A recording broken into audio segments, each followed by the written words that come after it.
Cam from NZXT. Monitor your games while playing. To learn more, check out the description. Hey everyone, it is the Angry Honey Badger here, and it's time for Badger's Picks for the week of August 9th. Let's see who's free this week and which 4 champions I recommend you play. Free this week, there will be Blitzcrank, Draven, Evelynn, Fiora, Fizz, Hecarim, Leona, Talon, Tryndamere, and Vayne. And for my first champion recommendation, I'm going to give it over to Hecarim. We've seen Hecarim a lot lately, and it's because he's in a good spot currently. There's really not a ton more to say to that, really, but he's just in a good spot. We've seen lots of play because of it. So if you're looking for a jungler, he's someone you should definitely be trying out. He also can be played in the top lane a little bit. Also has been played in mid occasionally, too.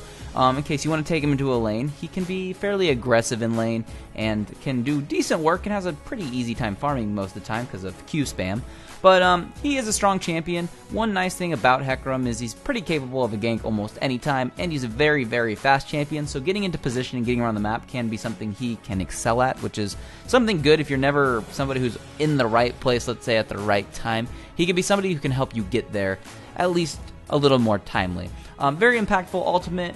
Good kit just in general for spamming abilities and just kind of hitting people and getting to the back line. It's one thing that you will definitely notice if you've never really played much Hecarim, but if you're looking for somebody who dives the back line, gets around the map quick, you're going to want to try him out this week. Give him a shot because he's free. My second recommendation for the week, going to give it over to Evelynn. I don't see her played hardly at all anymore.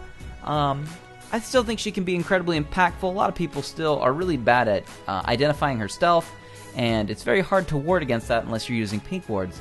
Besides that, she's not in the best spot, but she is good. Especially if she gets ahead early. She can start to become incredibly dominant. She can counter invade and counter ward, and she can just come gank lanes really, really easily. Because, like I said, if they're not using pink wards, they're never going to see her. One thing I will say, though, is if you do play Evelynn, my favorite build style for her currently is tanky AP. There have been lots of different builds over the years for Evelynn, depending on what's been strong and how her kit has been, but tanky AP currently is kind of my favorite. Almost more focusing on the AP part of it. You get a little bit durability out of it, but it's mostly just an AP build. But besides that, what I was going to also say is, just if you're going to play her, be proactive with ganks. She doesn't farm incredibly bad, but she doesn't farm incredibly well, so I would just recommend focusing on getting those ganks early. It's really effective down in the bot lane, where you have the 2, obviously, with men on your team. It's easier to help pick up those kills. You can usually come through Tribush, let's say, if your team is topside. You can come in really far behind them and actually get into that bottom brush before they even know you're there. So you can really sneak up on people, get creative with her stealth, and it'll work well. Try her out this week. My third recommendation is going to go over to Talon.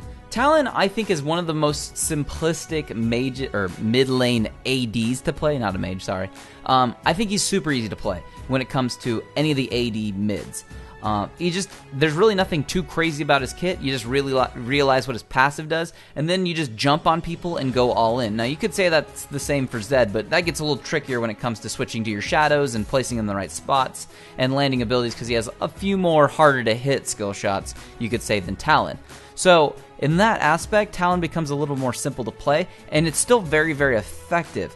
He also is one of those ADs that does scale really well into the late game as long as you continue to build damage items. He can burst people out incredibly fast, even faster than a lot of other ADs. For example, we'll compare him to Zed again. Zed does a lot of damage to people late game, but usually it's somewhat reliant upon his ultimate with Deathmark and it popping and going off. Talon, that's not the case. You jump on someone, you slow him, and then you just burst the crap out of them with everything he has. I think he's really fun to play personally. I love him into some of the ranged matchups, which may sound bad for Talon, but once he jumps onto a ranged person's face, they usually have a hard time getting him off, and he usually kills them very fast. So if you're in a long lane, it actually can be pretty good as long as you avoid their abilities, so try him out this week. And for my final champion recommendation for the week, I'm going to give it over to Vayne. Vayne is a champion that has seen some positive changes recently with a couple good buffs. Pretty small buffs, but they were good buffs nonetheless. What I like about Vayne is obviously the capabilities of being able to carry a game, especially when it starts to get later. One thing I definitely want to say about Vayne, though, real quick, if you do play her, lane bully is not what her game is. She's not one of those people. She typically will struggle in the laning phase. Doesn't mean she can't win it, but she typically won't win it. go into lane with a strong support that can win the laning phase and or help you win the laning phase, somebody like a Karma who's very powerful early, or know that you're there to farm and that you're not supposed to get really aggressive because you're a hyper carry and that's what your game is later on. Especially since she has a shorter range. You've got to be really careful about this. I see too many people pick Vayne being like, let's win lane. And you're like, I feel like they're just not smart because that's not what Vayne technically does. She's not a champion you go to win lane with. You go to win lane with champions like Caitlyn or Lucian or somebody who's just much better at trading early and dueling and has better range, frankly, too. So if you're going to play her, play safe and make sure you scale up, because the minute you scale and start to get some attack speed and damage, you will start to shred through teams and team fights. So make sure you tumble a lot and shoot people in the face, but just don't be too aggressive early. She's a really strong pick if you play her right, but she can be terrible if you play her wrong. Those are the champions that are free this week. Those are the 4 I recommend you try playing. We'll go over the other ones too real quick. Blitzcrank, pretty solid support most of the time. Can always turn a game around if he gets that one lucky pick. He can always be influential because of that, so you can play him if you would like, but he's not the best support out right now. Draven, personally, I'm not a fan of Draven. I don't think he's necessarily bad. I think he just takes a bit more work to get, you know, like, just the benefits of Draven's kit. It's just too difficult most of the time, and if you're not like a Draven main, typically doesn't work too well. Fiora, hated the rework. Still not a big fan of it. I'm coming around a little bit.